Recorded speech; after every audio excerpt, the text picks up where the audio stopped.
இன்னைக்கு தொழிலாளர் தினம் என்பதனால என்னுடைய வீட்டில் இருக்கக்கூடிய மிக கடுமையான தொழிலாளி யாரு அப்படின்னு பாத்தீங்கன்னா என்னுடைய அப்பா தான். நாங்க சின்ன வயசுல இருந்து இன்னைக்கு வரைக்குமே நான் எங்க அப்பாவை பார்த்துட்டு தான் இருக்கேன். எப்பொழுதுமே உழைத்து கொண்டே இருப்பவர் என்னுடைய அப்பா என்பதுல நான் ரொம்ப பெருமையா சொல்லிக்கிறேன். அதுக்காக இன்னைக்கு அவருக்காக நான் எழுதிய ஒரு சின்ன கவிதை.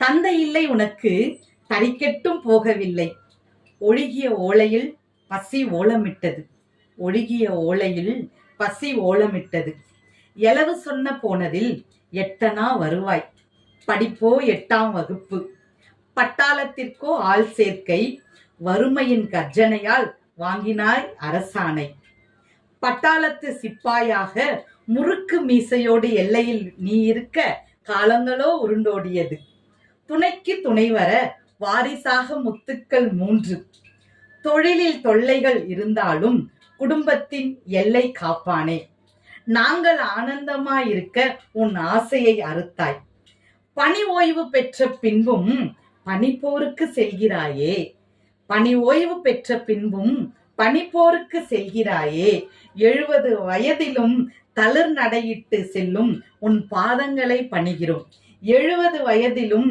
தளிர் நடையிட்டு செல்லும் உன் பாதங்களை பணிகிறோம். மிக கடுமையான தொழிலாளியான என் அப்பாவுக்கு இந்த கவிதையை நான் சமர்ப்பிக்கிறேன். நன்றி.